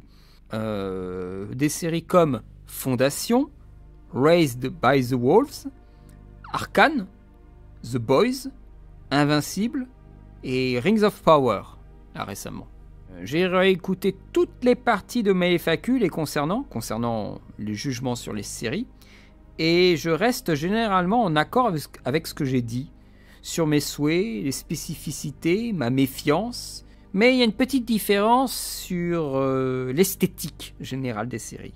C'est vrai qu'entre les moments où je disais, voilà, les séries c'est pas folichon et tout ça, et maintenant, il y a énormément d'argent qui a été dépensé dans la production de séries. Et l'esthétique de séries est montée en puissance pour certains moments, certains blocs, et des technologies ont même été développées pour rendre compte de certaines aventures, comme les LED pour le Mandalorian. Alors ça crée une dynamique de tournage qui nuit aux possibilités narratives, puisqu'on tourne dans un espace qui est resserré, donc les interactions avec le décor sont extrêmement limitées, voire même des fois des décors ont des problèmes vis-à-vis des acteurs, puisqu'ils ne peuvent pas se mettre contre les surfaces qui sont des simples projections, et il y a aussi des problèmes aussi vis-à-vis du mouvement, donc ça fragilise en fait une façon de mettre en scène la série, d'utiliser des LED, mais il est clair que quand tu vois la production de Fondation, qui a beaucoup de décors différents, des effets spéciaux importants, ou même Rings of Power. Je n'ai pas vu House of Dragon, je ne peux pas en parler, mais je peux parler de Rings of Power, qui a aussi énormément de moyens. C'est assez sidérant, le poids qu'on donne sur la narration, sur le fait bien sûr qu'on va avoir plusieurs saisons, c'est remarquable. La série de Tchernobyl était d'une très haute qualité. Moi j'ai beaucoup aimé Tchernobyl, donc il y a plus d'efforts sur l'écriture, puisque là nous sommes plus sur des séries de feuilletons, nous sommes sur des séries avec des histoires complexes qui se tiennent jusqu'au bout. On est sur une nouvelle dynamique de séries qui se sont donné les moyens d'exister au-delà de clichés qu'on pourrait imaginer.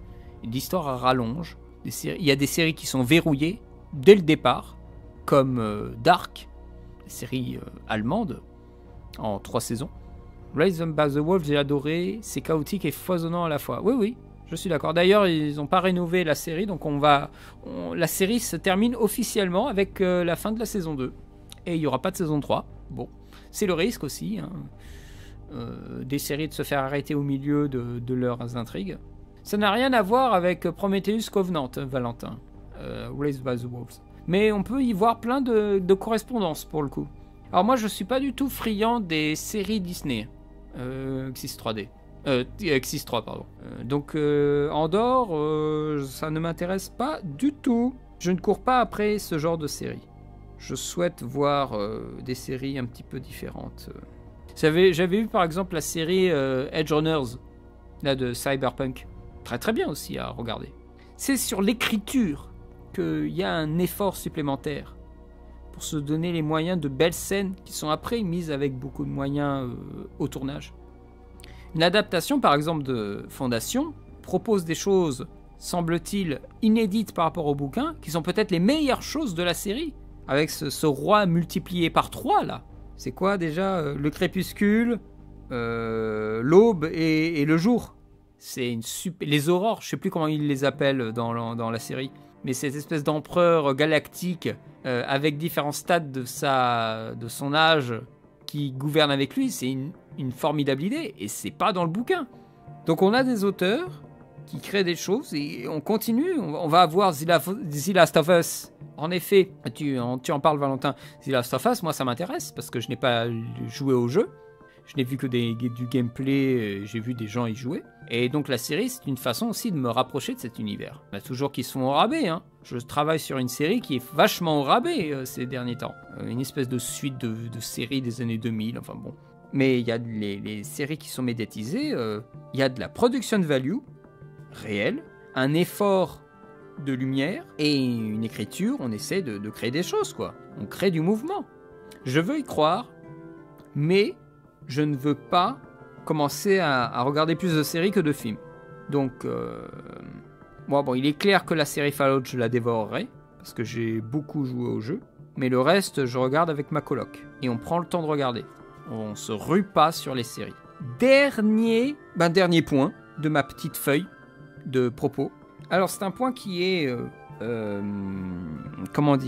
qui est compliqué. Alors, c'est un point qui veut tout dire et rien dire en même temps.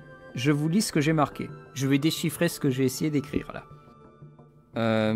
Dans mes notes, je dis qu'il faut considérer le spectateur comme responsable face à une œuvre.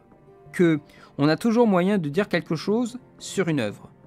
Il faut s'en donner les moyens.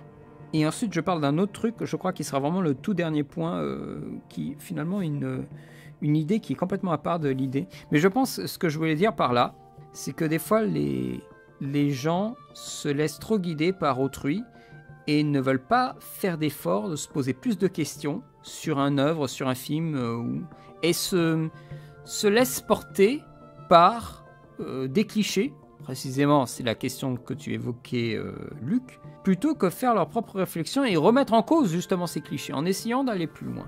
Ah, voilà, et voilà pourquoi j'ai mis cette idée en dessous. C'était en exemple la fausse idée du palimpseste dans les analyses.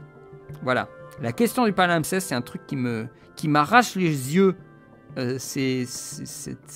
Pendant toute cette année, ça m'a arraché les yeux. Parce qu'il y a une utilisation de ce mot dans le langage du cinéma qui n'a rien à faire là.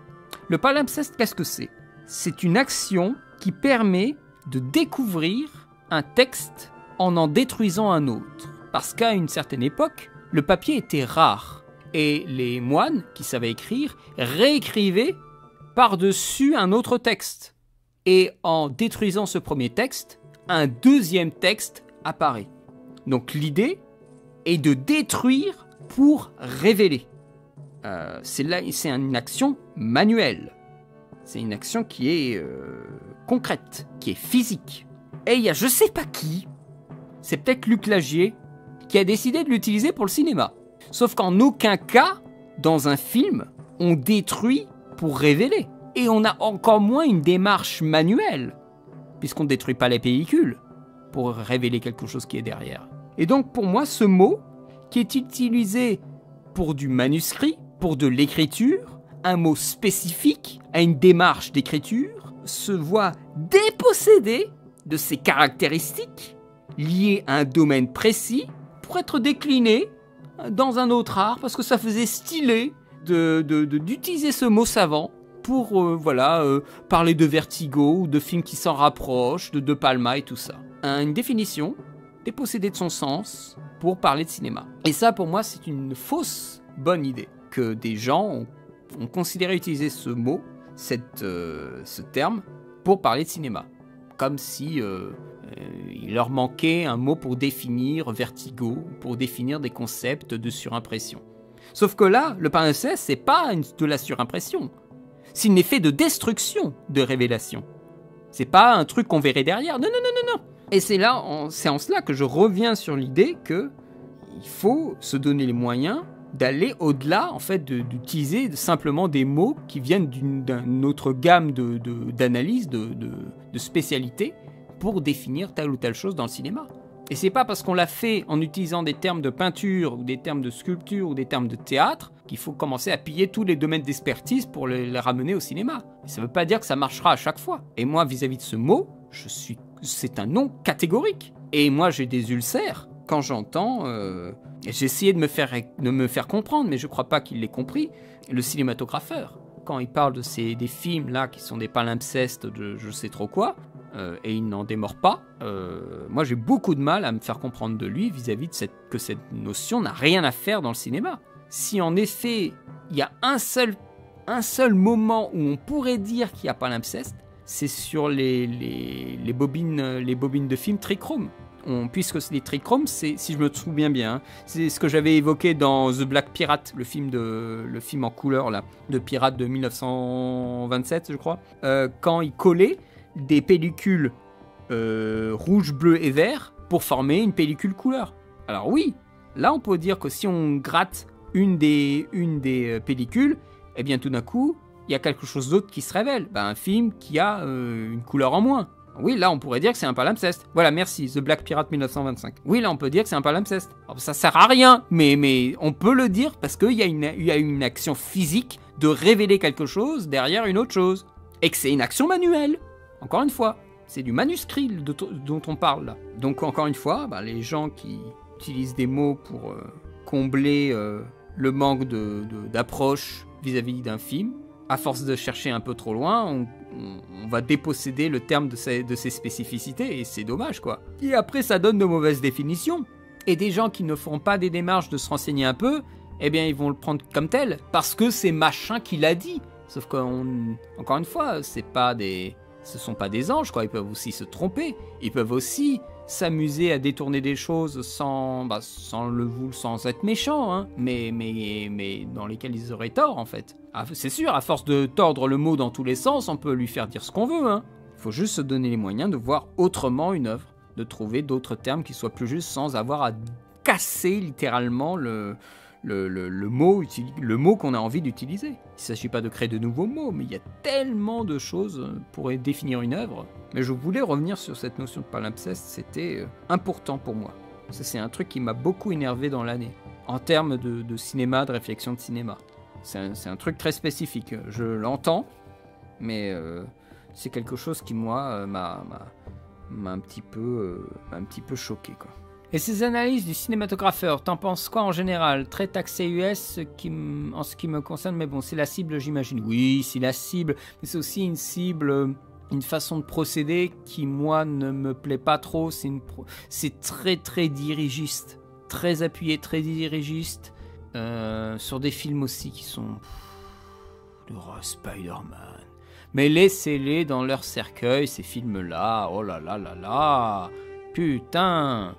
Comme si on savait pas que ça parlait de je sais pas quoi, enfin, adolescence, des trucs. J'ai pas encore vu ces machins parce que rien qu'à voir sa gueule, moi, c'est pas la joie.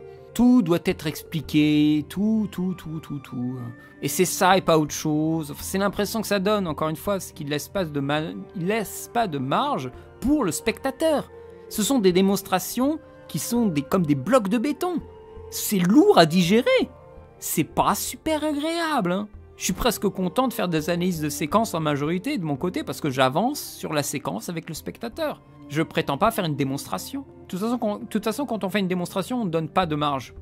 au spectateur. On le bloque sur ses possibilités d'interprétation. Surtout quand on avance le programme au départ. Alors, on va parler de ça et sous cet angle-là. Mr. Bobbin fonctionne exactement de la même façon. Quand vous écoutez les textes de Mr. Bobbin, constamment, il te met en avant ce qu'il va démontrer juste après. Comme si déjà, on n'était pas capable de le suivre, mais aussi, il verrouille les possibilités qu'on pourrait s'imaginer comme analyse. Il nous casse ça parce que, il le dit au départ. Il nous fait pas confiance. Il nous prend trop par la main. Et ça, quand j'ai fait ma chronique sur Caniba qui arrivera sur la chaîne, je me suis rendu compte que je fais pas ça, que j'avance dans le flux de mes paroles avec vous. Et ça, c'est une façon d'écrire qui est pas du tout dirigiste. Je vous prends par la main, certes, mais je vous devance pas. Et ça, c'est une grosse différence dans l'impression que vous avez sur le déroulé de l'argumentaire. C'est une façon qui est moins surplombante que j'opère, moi, quand j'écris ces chroniques. Bon, la première que j'ai pu faire, c'est Caniba, mais vous la verrez, promis, vous la verrez, celle sur Caniba. C'est très différent, c'est beaucoup plus court, hein, ça fait 10 minutes. Mais sur 10 minutes, on voit déjà qu'il y a une différence d'écriture qui est claire. Celle sur même celle sur Spider-Man, de façon générale, cette façon d'écrire, elle est très spectaculaire. Donc, c'est sûr, c'est très impressionnant à voir et on peut être en admiration totale parce que ça envoie des gros trucs. Et ça, vous savez, eh bien, c'est ça. Vous savez, c'est vraiment le truc. On envoie à donf, quoi. Et rien sur un scandale, enquête sur un scandale d'État au hasard. Je crois que Samir a beaucoup aimé ce film. Je l'ai vu récemment. La caméra pose des questions. Je me pose des questions sur la caméra. C'est une bonne chose. Je pense que j'ai loupé un truc pour apprécier le film. J'ai hâte d'entendre Samir m'en parler. Parce que j'ai vu le film, je me suis dit, c'est du journalisme. Et il y a des petits conflits, il y a des petits morceaux qui prêtent à confusion et c'est sûrement voulu. Et voilà, quoi. Il n'y a rien de si extraordinaire. C'est parce que c'est français que c'est extraordinaire. C'est vraiment la caméra qui, je trouve, donne quelque chose, mais si c'est incroyable juste avec ça, c'est vrai qu'il nous en faut peu pour nous émerveiller, mais je pense clairement qu'il me manque une porte d'entrée pour comprendre le potentiel qu'a vu Samir dans ce film-là. Bon, les acteurs jouent bien, oui, c'est un peu ce qu'on attend d'eux, quoi. Encore une fois, moi je demande juste à être émerveillé d'un film, hein. Moi, je trouvais que la caméra dans Enquête sur un scandale d'État fonctionnait un petit peu comme une sorte de caméra de surveillance, captation, qui des fois déconne un peu, qui fait en fait ses mouvements sans se préoccuper de ce qui est le centre de l'intérêt pour le spectateur. Et à certains moments, ça déjoue d'ailleurs le film, et le procédé est trop imposant pour le réalisateur au point qu'à un moment, des fois, il coupe dedans. Alors qu'on voit qu'il y a une espèce de mouvement comme ça de caméra qui a l'air assez précis, qui a l'air d'avoir une sorte de rythmique. Et tout d'un coup, on sent... Pourquoi il coupe à ce moment-là? Tu te dis, ah tiens, là il y a eu un problème dans le plan, dans la façon dont jouaient les acteurs. Il a dû couper à l'intérieur de son procédé pour aller avec une autre prise qui allait mieux. Et ça, pour moi, c'est un moment de faiblesse. Quand tu as un système aussi élaboré que ça, et que tu fais une coupe dedans parce qu'il y a une crasse, ça se voit et c'est un peu gênant. Et à quelques moments, justement, je crois qu'il y a un moment... quand il y a un tour des journalistes là, qui sont en train de réfléchir sur les différents sujets, un moment dans l'espèce de procès, et un moment, je crois aussi, quand il y a le Vincent Lindon devant la ministre ou la chargée du ministre, quand ils sont dans une pièce et qu'ils bavardent et que la femme elle n'est pas très contente du travail du personnage de Lindon. Et des fois il y a des coupes comme ça et tu te dis soit c'est voulu et je comprends pas pourquoi, soit c'est pas voulu et c'est parce qu'il y a eu un problème au tournage. Mais encore une fois, j'ai beaucoup de films à voir. Très différents. Je vais vous en donner quelques titres pour que vous ayez un aperçu de ce que je dois regarder. Alors, Only Yesterday, c'est de Takahata. Les garçons sauvages. Il est difficile d'être un dieu. C'est un film russe. Effroyable jardin. The Murderer. Le labyrinthe des rêves, Ondine, Un raisin au soleil, Seuls les anges ont des ailes, La canonnière du Yangtze, Beckett, Les anges au poing serré, La plus grande histoire jamais contée, Une chatte sur un toit brûlant, Kunkadin, Dans la chaleur de la nuit, Le sergent noir, Ma Fair Lady, Le Lys des Champs, Le Piment de la Vie, Jerry Maguire, Marie-Madeleine, Le Corsaire Noir, La Kermesse de l'Ouest, Les Sorcières de la Guerre, non, Les Sorciers de la Guerre, pardon, Les Sorciers de la Guerre, Le Retour du Héros, Prologue, Un pyjama pour deux, L'Enfant du Mois de Camillari, Chercheuse d'or, La Forêt pétrifiée, Networks, L'Intruse, Paysage dans le brouillard. Ah non, celui-là je l'ai vu. C'est du réalisateur grec, là, je sais plus comment il s'appelle. Qui était bien d'ailleurs. Paysage dans le brouillard. Très très bien. Les Désaxés. J'ai commencé, j'ai pas terminé. 100%. Les Nuits Blanches à Seattle. L'Arriviste. Queen and Slim.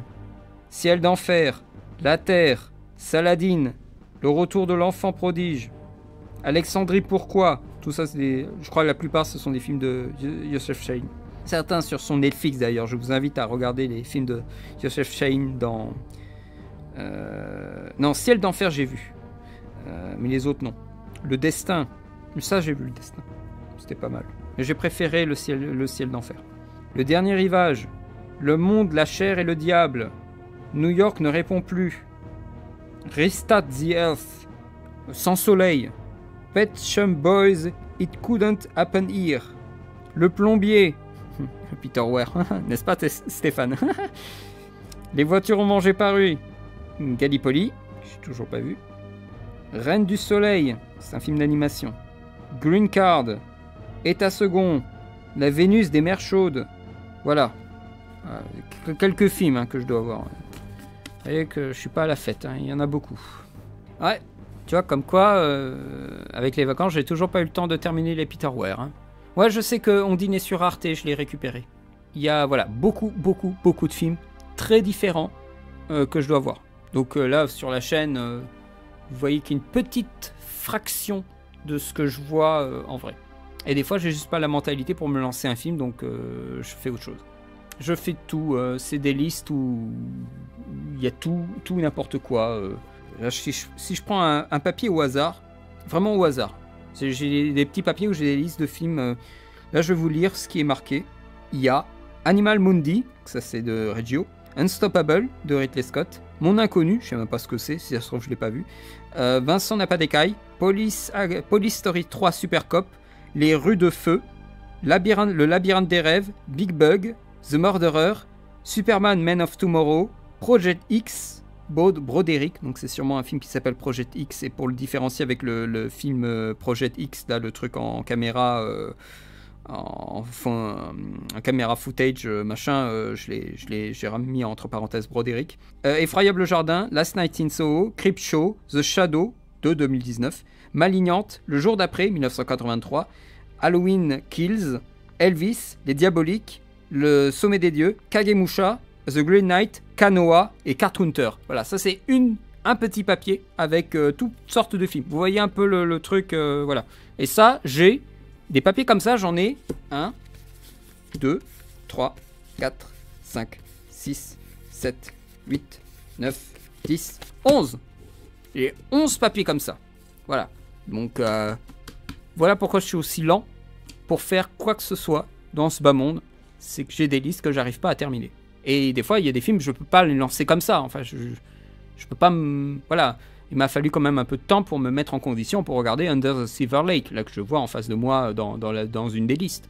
Ou le Guerre épée, la version... Enfin, en même temps, Guerre épée, là, c'était obligé parce que c'était pour le boulot. Donc, voilà. Il y a aussi des considérations d'ordre psychologique quand je lance des films comme ça. On va lâcher ce live. Un plaisir de vous avoir eu en direct sur la chaîne. J'espère que toutes ces questions et ces animations, ces commentaires de l'actualité et des films vous auront intéressé pendant toutes ces périodes de live et de retransmission après sur la chaîne. Ça a été vraiment une FAQ vraiment très très intéressante cette année-ci, vraiment beaucoup plus que les 2 ou 3 années précédentes, je trouve. Je referai pour l'année prochaine ce petit papier avec lequel je noterai toutes mes petites impressions sur toute l'année, Comme ça, l'année prochaine, rebelote.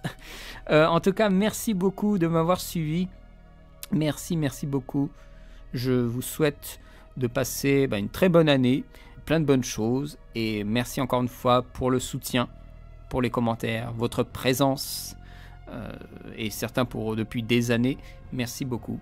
Et on rempile pour une nouvelle année. Avec des nouvelles choses, comme je l'avais dit le 28 septembre dernier. Des nouvelles choses qui arrivent sur la chaîne. Des nouveaux concepts. De la narration et du court-métrage. Avec des images de films. Ceux qui étaient là le 28 septembre, ils ont vu des choses.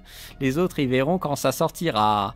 Donc, je vous ferai signe de toute façon quand ça arrivera. Vous ne le louperez pas si vous êtes abonné à la chaîne, si vous avez activé la cloche. Activez la cloche. Je vous remercie encore une fois de votre présence, de votre animation sur le chat. Et je vous dis à bientôt pour de nouvelles vidéos.